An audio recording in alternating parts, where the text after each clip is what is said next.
நன்றி. ரொம்ப நெகிழ்ச்சியான ஒரு தருணம் இது. தம்பி பிரவீன் பிரசாத் அவர்களுக்கு நன்றி. நந்தகோபால் சார், பிரவீன், எல்லாரும் சேர்ந்து, லலித் சார், எல்லாரும் சேர்ந்து முன்னெடுத்து கொண்டு வந்துட்டுருக்கோம்.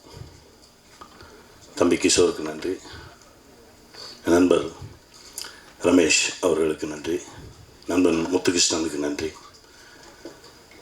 அண்ணன் பல்லவராஜா அவர்களுக்கு நன்றி. ஏன்னா இவங்க எல்லாருடைய உழைப்பும் இதுக்குள்ளே இருக்குது.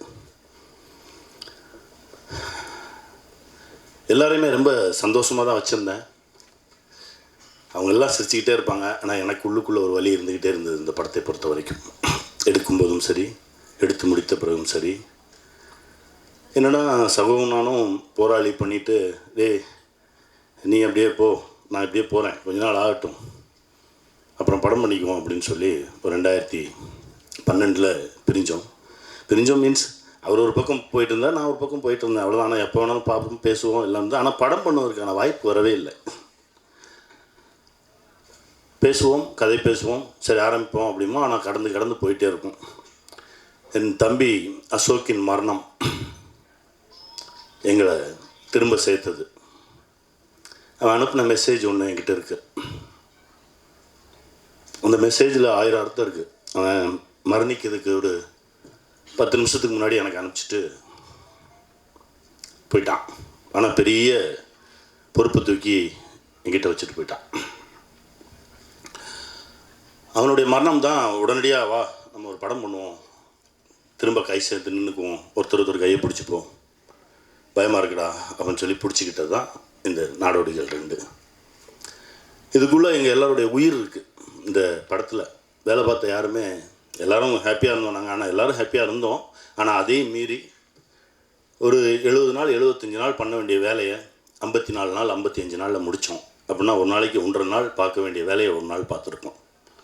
என் தம்பி சில்வா பறந்துக்கிட்டே இருப்பான், பறந்து ஒர்க் பண்ணுவான். அப்படி ஒரு ஒர்க்கரை பார்க்கவே முடியாது, அப்படி ஒரு ஃபைட் மாஸ்டர் பார்க்க முடியாது. சாங் எடுத்தாலும் நிற்பான், ஃபைட் எடுத்தாலும் நிற்பான், எது பண்ணாலும் நின்று என் கூட ஒர்க் பண்ணிகிட்டே இருப்பான். அப்படி ஒரு தம்பி கிடைச்சதுக்கு இறைவனுக்கு நன்றி சொல்கிறேன். ஜாக்கி, 2 பேரும் இந்த கதையை பற்றி பேசின நேரங்கள் தான் அதிகம். தூங்குறது ரொம்ப கம்மி. 2 மணி நேரம் 3 மணி நேரம் தூங்கினா பெரிய விஷயம். மற்ற நேரங்கள் பூரா இப்படி பண்ணலாம், இது பண்ணலாம் ரெஃபரன்ஸ் எடுத்து வச்சு. ஏன்னா அந்த கதையை முதல்ல நான் சொன்னது ஜாக்கிட்ட தான். ஏன்னா எப்போ கதை பண்ணாலும் முதல்ல அவர்கிட்ட தான் சொல்லுவேன். இந்த கதையை கேட்டவுடனே ஒரு கரெக்ஷனும் இல்லை, ஒன்றுமே பேசலை. எப்போ பஸ் ஷூட்டிங் போகலாம், வாங்க போகலாம் அப்படின்னு சொல்லி கிளம்பி என் கூட இந்த படம் முடிகிற வரைக்கும் என் கூடவே நின்ன என் நண்பன் ஜாக்கி. அப்புறம் ரமேஷ், அவர் பாட்டு பரபரப்பாக என் கூடவே இருந்து எடிட் பண்ணி கொடுத்தாரு. அற்புதமான ஒரு எடிட்ரு. ஜஸ்டின் பிரபாகர். ஜஸ்டினை பற்றி சொல்லணுன்னா சொல்லிகிட்டே இருக்கலாம். எனக்கு தெரிந்து என் முன்னாடி உட்காந்து, ஜஸ்டின் இந்த மாதிரி ஒரு தீம் வேணும் அப்படின்னா, உட்காருங்க சார் போடுவோம் அப்படின்னு சொல்லி அப்படியே மியூசிக் பண்ணுவார். மியூசிக் பண்ணிட்டு இருக்கும்போது திரும்பி பார்ப்பார். நான் வேறு எங்கேயா பார்த்துட்டு இருந்தேன்னா, அப்படியா சார் வேறு போடுவோமான்னு சொல்லி அப்படியே மாறி நான் தான் சொன்னேன், சம்போ சிவசம்போ அதை தாண்டுறமா இல்லையான்ல, அதை ஈக்குவல் பண்ணுற மாதிரி எனக்கு ஒன்று வேணும் அப்படின்னு. எனக்கு 2 டியூன் 3 டியூன்லாம் அனுப்பலை, அந்த ஒரே ஒரு டியூன் தான். அவராக ஒர்க் பண்ணி இந்த ஒன்று அனுப்புனார். கேட்டவுடனே ஓகே, நல்லா இருக்குது, பதட்டமாக இருக்குது, இந்த பதட்டம் தான் வேணும் அப்படின்னு சொல்லி எடுத்து வச்சோம். அதுதான் நீங்கள் கேட்ட அந்த ட்ரெய்லரில் கேட்ட அந்த சவுண்டு, பகபகா. நமக்கே ஒரு மாதிரி பகபகன்னு இருக்கும், படபடப்பாக இருக்கும். அது இல்லாமல் மற்ற சாங்ஸ் அதே மாதிரி தான். நாங்கள் பாட்டு ஜாலியாக பேசி சிரித்து அப்படியே எடுத்துக்கிட்ட சாங்ஸ் தான். நமக்கு என்னென்னா, ஒரு பாடலாக மட்டும் இல்லாமல் பாடல் கதையை நகர்த்தணும், ஏதோ ஒன்று கதை சொல்லணும், பாட்டுக்குள்ளே ஒரு கதை சொல்லணும், அந்த கதை ஒரு 3 மாதம் ட்ராவல் பண்ணணும் அப்படின்றதுக்காக நிறையா உழைச்சி பண்ண பாடல்கள் தான். நீங்கள் பார்த்தது வெறும் முன்னோட்டம் தான். இந்த மாதிரி ஒரு 11-12 ஈவெண்ட் இருக்குது படத்தில். அந்த கிளைமேக்ஸில் அந்த பஸ் சேசிங்கெல்லாம் தலை சுற்றிடுச்சு. எடுத்து முடிக்கிறதுக்குள்ளே, எடுத்து பார்க்கும்போதும் அப்படி தான் ஆயிடுச்சு. அதுக்கு மியூசிக் அப்படி இருக்கும். இதை சரியாக அளவுகோலோடு வச்சு கொடுத்த உதய்க்கு நன்றி, உதயகுமார். அப்புறம் ஏகா, என் நண்பன் ஏகா எதுவுமே கேட்க மாட்டான். வைடா அப்படின்னா சரி, என்ன மாப்பிள்ளை சொல்லிட்டான் அவ்வளோதான், குதிரானா குதிச்சிருவான். அப்படி ஒரு நண்பன். அப்புறம் ராத்திரி சண்டை போடுவோம், நீ என்ன அசிங்கமாக திட்டுற அப்படின்னா அப்படி தான் திட்டுறேன். ஏன்னா விக்ரம் வந்து சடனாக ஷூட்டிங் போகும்போது விக்ரம் நான் மறந்துட்டேன். விக்ரம் வந்து இருக்கான்னு தெரியும், விக்ரம் மறந்துட்டேன். மறந்துட்டு திடீர்னு விக்ரம் வர சொல்லுங்க அப்படின்னா விக்ரம் 4 நாள் கழிச்சு வந்துட்டார். அந்த கலவரம் எடுத்துகிட்டு இருக்கோம், உள்ளே போடா அப்படின்னு சொல்லி விக்ரம் திடீர்னு உள்ளே போய் அடி அடி அப்படின்னு சொல்லி அனுப்பிச்சிட்டு இவன்கிட்ட சொல்கிறேன், விக்ரம் புறா அப்படின்றேன். விக்ரம் புறானா இவன் எல்லாம் வெள்ளை எங்கடா அப்படின்னா வெள்ளச்சட்டை போட்டுருக்க மாதிரி எல்லோரும் வெள்ளச்சட்டை தான்டா போட்டிருக்காங்க. இது நடந்துக்கிட்டே இருக்கும். இதுக்கு நடுவில் நிறைய கெட்ட வார்த்தைகள்லாம் வரும். எல்லாம் கேட்டுக்குவான். கேட்டு ராத்திரி வந்து சொல்லுவான், மாப்பிள்ள எல்லோரும் முன்னாடி என்ன நீங்கள் ரொம்ப அசிங்கமாக பேசுகிறேன். டே அதான்டா நம்ம வழக்கமாக பேசுகிறது விடா அப்படி. இப்படி ஒரு நண்பன். ஏன்னா ஒப்பம்னு ஒரு படம் பண்ணும்போது எங்களுக்குள்ளே ரொம்ப பெரிய விஷயம் நடந்தது. ஒரு நாள் யாருக்கோ திருமணம்னு சொல்லிட்டு போயிட்டான். அடுத்த நாள் வேறு ஒரு கேமராமேனை இவரே வர வச்சுட்டு, சார் இவர் பண்ணுவார் சார்னு சொல்லிட்டு ஏகா போயாச்சு கல்யாணத்துக்கு. அடுத்த நாள் நான் போய் நடிக்கணும். நான் உள்ளே போகிறேன். உள்ளே போனால் பிரியன் சார் வந்து அப்படியே பிரியதர்ஷன் சார் இங்கேயும் அங்கேயும் பார்த்துட்டே இருக்காரு. என்ன சார் அப்படின்னா, கனி நீ ரூம் போய் ரெஸ்ட் எடுத்துரு, அவன் இல்லாமல் எனக்கு எடுக்க பிடிக்கல, இன்றைக்கி என்ன எடுத்தாலும் நாளைக்கு நான் திரும்ப எடுப்பேன் அப்படின்னாரு. பிரியதர்ஷன் சாரோட 92வது படம் அது. நைட்டு 2 மணிக்கு வந்தான். வந்தவொடனே நான் கட்டி பிடிச்சிட்டு சொன்னேன், டே மாப்பிள்ள பெருசாக ஜெயிச்சிட்டாடா நீ, இனிமேல் தனியாக ஜெயிக்கணும்னு ஒன்றும் இல்லை, ஒரு லெஜண்ட் அவர் சொல்கிறாரா அப்படின்னேன். அதுக்காக ரொம்ப மேலே போகக்கூடாது. அப்படி ஒரு உழைப்பாளி. வேலையை தவிர அவர் ஒன்றுமே தெரியாது. ஒன்றுக்கு கூட போக மாட்டான். பேக்கப் அப்படின்னு ஒன்று மாப்பிள்ளை ஒரு ஒன்று போய்ட்டு வந்துடும் மாப்பிள்ளை அப்படின்ட்டு ஓடுற ஒரு உழைப்பாளி. நல்லா வரணும், இன்னும் நிறைய அச்சீவ் பண்ணணும் மாப்பிள்ளை. பரணி நாடோடிகள் அப்படின்னு எழுதினாலே பரணி வந்துடுவான். இன்னும் அப்படியே தான் இருக்கான், அதே சேட்டை. என்ன நாடோடிகள் ஒன்றில் அப்பப்போ அடி வாங்குவான்.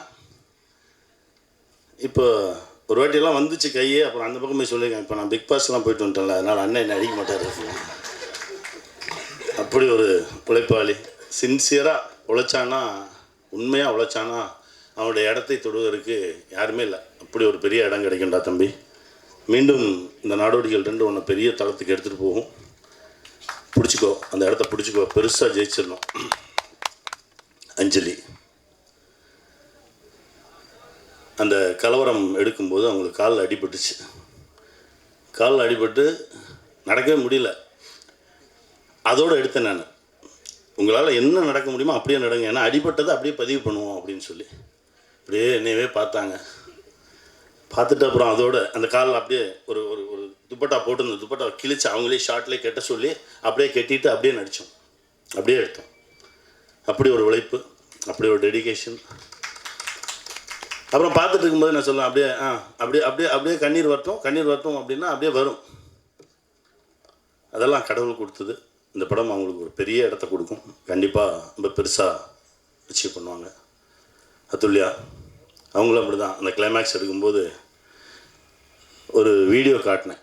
உண்மையிலே நடந்த ஒரு சம்பவத்தை அப்படியே பதிவு பண்ணோம் அப்படின்னு சொல்லி கேட்டு என்னுடைய நண்பன் ஜாக் வந்து அதே மாதிரி அப்படியே செட் பண்ணி கொடுத்தான். அதை பார்க்கும்போதே நமக்கு பதட்டமாக இருக்கும். ஷார்ட் வைக்கும்போதே எனக்கு தனியாக எங்கேயோ உட்காந்துருக்கேன், எடுக்க மனசு வர மாட்டேங்குது. நான் பாட்டு போயிட்டுருக்கேன், வந்துட்டுருக்கேன். ஜாக் வந்து கேட்குறான், என்ன அப்படின்னா, இல்லை ஒரு மாதிரி பயமாக இருக்குது. அதுவும் மதுரையில் சென்ட்ரல் பிளேஸு குரு தேட்டர்கிட்ட எடுத்துகிட்ருக்கோம். என்ன பயமாக இருக்குது, நம்ம தாங்க எடுக்கணும்னு முடிவு பண்ணியாச்சுல, வாங்க அப்படின்னு சொல்லி கூப்பிட்டு வந்து அப்படியே நிறுத்தி அந்த ஷார்ட் அதில் ஒரிஜினலாக நடந்தப்போ அந்த பொண்ணு எப்படி விழுந்ததோ அதே மாதிரி விழுந்து பவுன்ஸ் ஆகி வந்துச்சு தலை. அதுக்கப்புறம் எவ்வளோ நேரம் அதை பார்க்கும்போது நமக்கு ஐயோ அப்படின்ற மாதிரி ஒரு உழைப்பு. அது எல்லாருக்குமான ரத்தமும் இருக்குது, சக்தி இருக்குது, எல்லாமே இந்த படத்தில் இருக்குது. அவங்களும் நல்லா வரணும். வாழ்த்துக்கள்.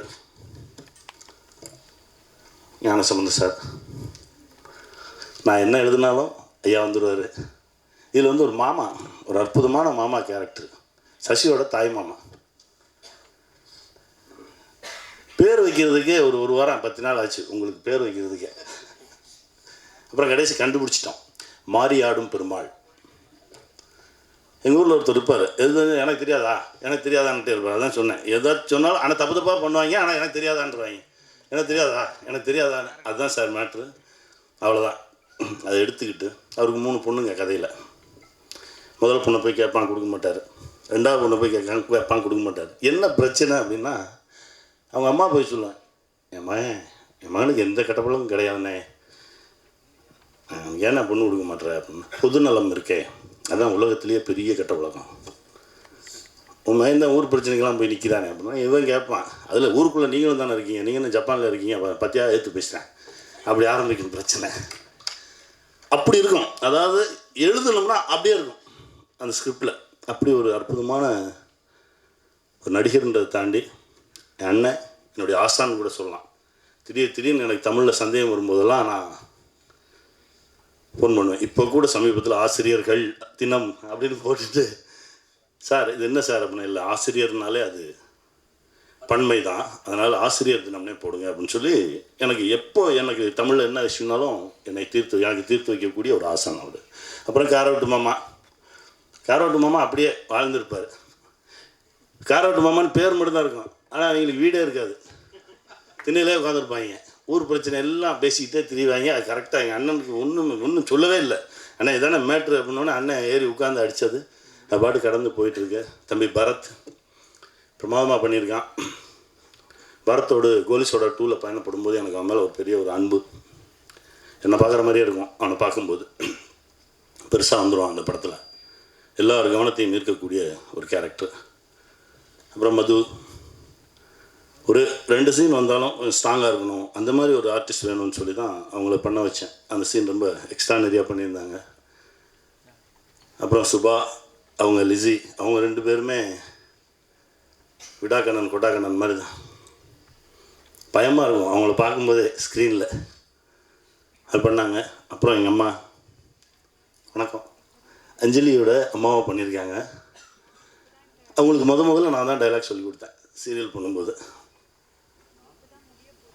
ஆரம்பிச்சது உட்காருங்க நீங்கள், ரொம்ப சந்தோஷமாக இருந்தது. ஏன்னா இந்த கதையை டிசைன் பண்ணிட்டோம். நம்ம மாஸ்டர் சக்தி மாஸ்டர் எங்கே இருக்காங்க? மாஸ்டர் என்னென்னா மாஸ்டர் வந்து ஒரு சில வீடுகளில் தெலுங்கு பேசுவாங்க. ஆனால் தெலுங்கு பேசிட்டு மற்றவங்க யாராவது வந்துட்டாங்கன்னா படக்குன்னு தமிழ் பேசுவாங்க, மற்றவங்க யாராவது வந்தால் படக்குன்னு தெலுங்கு பேசிடுவாங்க. அதாவது இவங்களுக்கு தெரியக்கூடாதான், ஆனால் பேசுகிறது ஓட்ட தெலுங்கு. ஆந்திர பக்கம் போனால் அடிச்சு விடுவாங்க அந்த தெலுங்குலாம் பேசினா. அப்படி ஒரு ஃபேமிலியாக டிசைன் பண்ணோம். டிசைன் பண்ணும்போது அப்படியே, ஆனால் இவங்க கரெக்ட் தெலுங்கு பேசினாங்க. அவங்கள தப்பாக பேச வைக்கிறது தான் போராட்டம் ஆயிடுச்சு அஞ்சலியை. மாஸ்டர் பிரமாதமாக பண்ணியிருக்காரு. ஏன்னா சசியோடைய அப்பாவை ரிஃப்ளெக்ட் பண்ணுற ஒரு கேரக்டர் ஆகும். சசியோட அப்பாவின் நண்பர் அப்போ எப்படி இருக்கணும் அப்படி இருக்கணும்னு சொல்லி தேடி பிடிச்சும்போது மாஸ்டர் எங்களுக்கு கிடைச்சாரு. பல்லவராஜ் அண்ணன், அவரும் ரொம்ப நல்லவரை மாதிரி இருக்கணும், தப்பாக சரியான ஆடியன்ஸ்குள்ளேயே ஒரு குழப்பம் வரணும் அப்படின்றதுனால ராஜா அண்ணன் பிரமாதமாக பண்ணியிருந்தார். அப்புறம் அண்ணன் ரொம்ப சிறப்பாக இருந்துச்சு. ஜாதி வேண்டாம் அப்படின்னு சொல்கிறவனை தடுக்கிறதுக்கு அவங்க ஜாதிக்குள்ளேயே ஒருத்தங்க இருப்பாங்கள்ல, அப்படி ஒரு ஏரியா. இது எல்லாத்தையும் தாண்டி நீங்கள் பார்த்த பரபரப்பு சமூகம், இது எல்லாத்தையும் தாண்டி இதுக்குள்ளே ஒரு அழகான குடும்பம் இருக்குது. இந்த குடும்பத்துக்குள்ளே இருக்க வலி இருக்குது, ரொம்ப ஆழமாக இருக்கும். அது எந்த வகையான குடும்பத்தை எடுத்துக்கிட்டாலும் அதுக்குள்ளே ஒரு பெரிய பெயின் இருக்கும். அஞ்சலி கேரக்டர் டிசைன் பண்ணும்போது நாம் இழந்த நம் சகோதரி செங்கொடியை வச்சு தான் டிசைன் பண்ணேன். அவங்க பேரே செங்கொடி. கதையில் செங்கொடி போட்டிருக்க மாதிரி காஸ்டியூம்ஸு அந்த விஷயங்கள் எல்லாமே வச்சு தான் டிசைன் பண்ணோம். சசி பேர் ஜீவானந்தம். அப்புறம் திருநங்கையில் வந்து ஹாசினின்னு சொல்லி ஒரு சகோதரி இப்போது சப் இன்ஸ்பெக்டர் ஆனாங்க. அவங்கள அப்படியே ரிஃப்ளெக்ட் பண்ணுற மாதிரி எடுத்து வச்சது தான் நம்ம நமிதாவுடைய கேரக்டர். ஒரு நாளைக்கு போகணும் ட்ரைனிங்க்கு, அவங்க நாளைக்கு போகணும் அவங்க எக்ஸாமுக்கு அப்படின்னா இன்றைக்கி ஈவினிங் தான் சொல்லுவாங்க சார் அப்படின்னு ஒரு இன்டர்வியூ பார்த்தேன். ரொம்ப கஷ்டமாக இருந்தது அதை பார்க்கும்போது. ஆண்பால் பெண்பால்ன்றதை தாண்டி அந்த 3ஆம் பாலினத்தவர்கள் இந்த சமூகத்தில் தங்களுக்கான இடத்தை தேடி பிடிப்பதற்கு எவ்வளோ போராடுறாங்க அப்படின்றது ஒரு சாங்குக்குள்ளே சொல்லியிருந்தேன். ஏன்னா அங்கே இடம் இல்லை, அதை தேடி பிடிச்சி இந்த சாங்குக்குள்ளே இப்படியெல்லாம் சொல்ல முடியும் அப்படின்னு சொல்லி என் எடிட்டருக்கு தான் நன்றி சொல்லணும். எடுத்துகிட்டு வந்துட்டேன். அவன் போட்டான் உள்ளே போட்டு எனக்கு ஒரு விஷயத்தை பண்ணி கொடுத்தான். அப்புறம் இந்த சமூகத்தில் நடக்கக்கூடிய விஷயங்கள் எல்லாம் நான் ஒரு வாட்டி மேலூரில் கிராஸ் பண்ணி வந்துட்டு இருக்கும்போது ஒருத்தரை பார்த்தேன். அதாவது என்னென்னா பஸ்ஸு டிக்கெட்டை ஏற்றிட்டாங்க. ஒருத்தர் வந்து கையில் ஒரு கொடியை மட்டும் வச்சுக்கிட்டு எல்லா தலைவர்கள் போட்டோவும் வச்சுக்கிட்டு சத்தம் போட்டுக்கிட்டு இருக்காரு. அவர் எல்லாம் ஆட்சியை விட்டு போயிருங்க, பஸ் டிக்கெட் யாரை கேட்டா ஏற்றுனீங்க அப்படின்னு சத்தம் போட்டுக்கிட்டு மக்கள் போயிட்டு வந்துக்கிட்டு இருக்காங்க. அவங்க பாட்டு போயிட்டு இவங்க பிரச்சனையை தான் அவர் பேசிக்கிட்டு இருக்காரு. ஆனால் யாருமே எதை பற்றியுமே கவலைப்படல, கிராஸ் பண்ணி போயிட்டு வந்துக்கிட்டு இருந்தாங்க. அந்த கேரக்டர் தான் தூக்கி நண்பனை நடிக்க வச்சுருந்தேன். இந்த சமூகத்தில் நடக்கக்கூடிய எல்லா விஷயத்தையும் மூர்த்தி பேசுவான், ஆனால் அவனை யாருமே திரும்பி கூட பார்க்க மாட்டாங்க. ஆனால் அவன் அவங்களுக்காக தான் பேசிக்கிட்டு இருப்பான். ஒரு அற்புதமான ஒரு படைப்பு அவனுக்கு.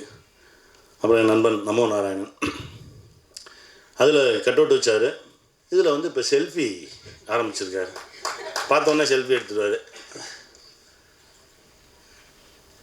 டான்ஸ் மாஸ்டர்ஸ் ஜானி என்னுடைய நண்பன், பிரேம், கலைங்க ரொம்ப அதாவது நம்ம நினச்சதை தாண்டி ஒரு விஷயத்தை பண்ணி கொடுத்துருக்காங்க.